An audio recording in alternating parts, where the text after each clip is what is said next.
possibly on meth. Maybe I should try to zoom in if I can.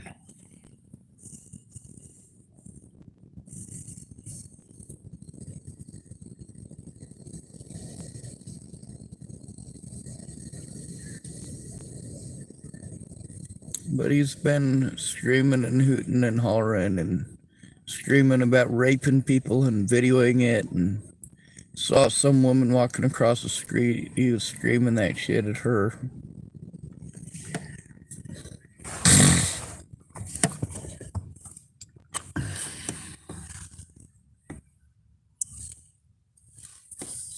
It's pretty windy out.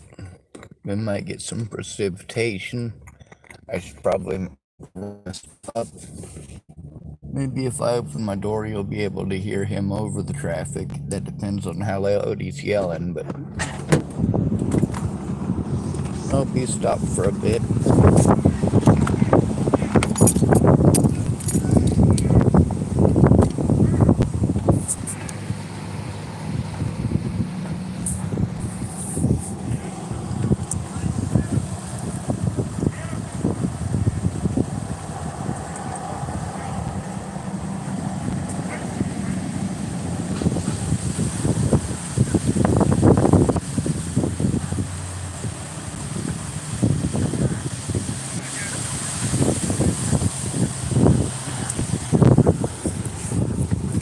Anyway, he was stopping and staring at my vehicle and then staring at traffic and yelling at them and then yelling at me, and I don't think he cares who he yells at as long as he's got someone to yell at.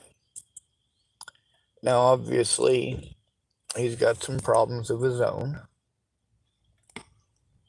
Obviously, he's out here on the streets, and obviously, it makes us all look bad.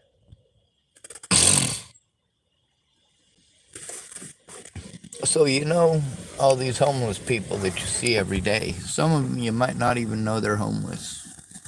They're serving you food and pumping your gas.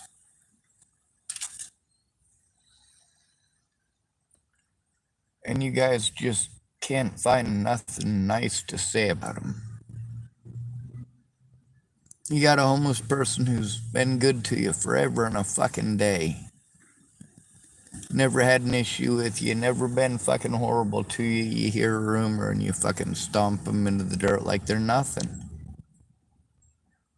Either physically or metaphorically.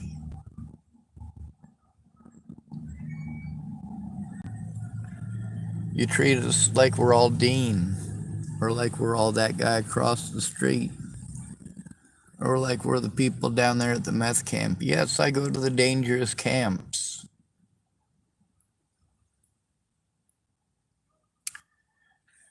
The other camps are not as nearly as inviting.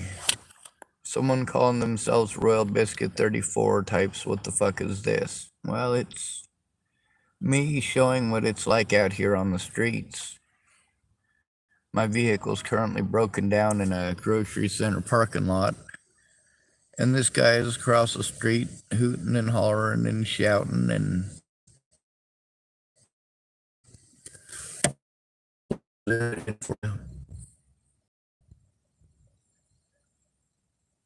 but he's been hollering. It's just me talking about the situation I'm in and that I've been in.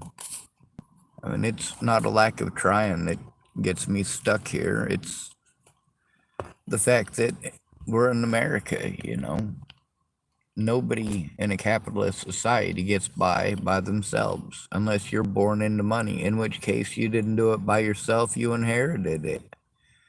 And that's not any better.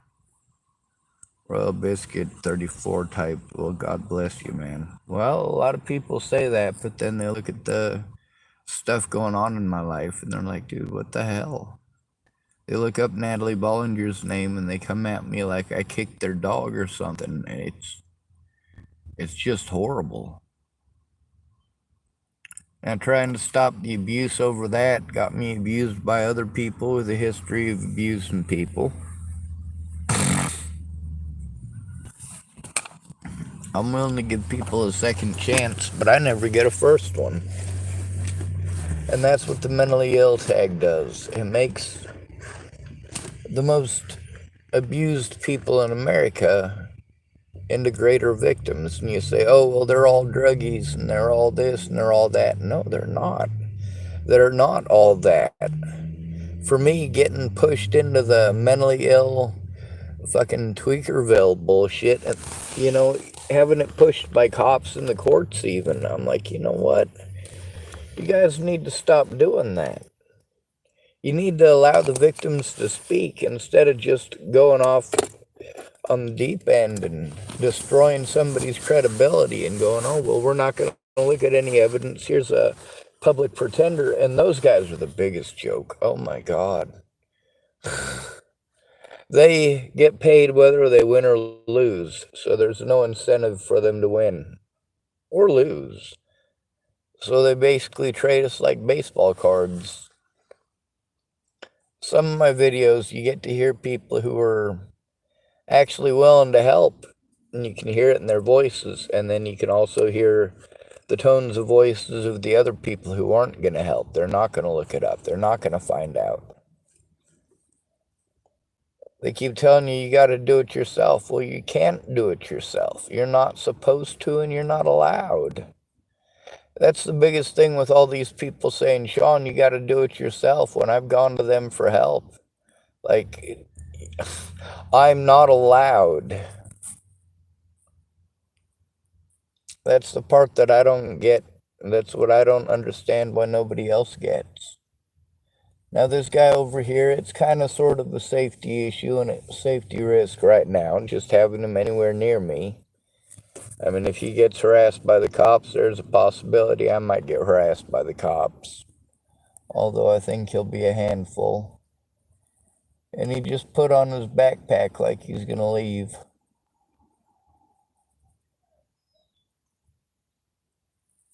But he's hooting and hollering and shouting still, that's for sure.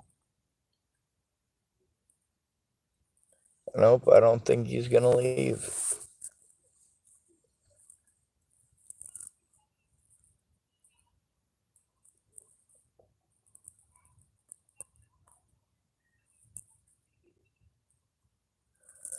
Hopefully my car's cooled down in a little bit.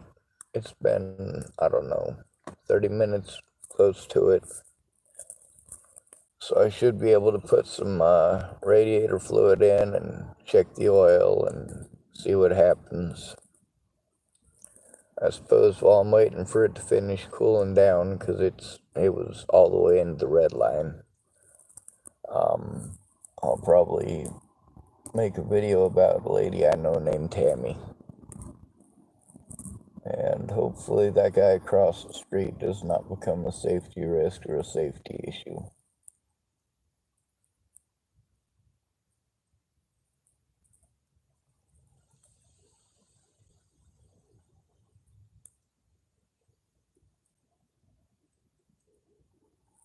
Looks like there's another guy going to talk to him, but he wasn't fast enough.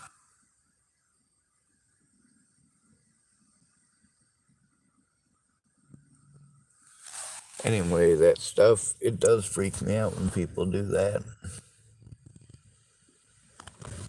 And I get it when people are freaked out when I yell. But I'm surrounded by this at all points in time. I mean, the homeless community, we don't get any rest from this. You guys get to go sleep in your houses. We get to hope nobody slits our throat for our fucking shoes, you know? Literally sometimes.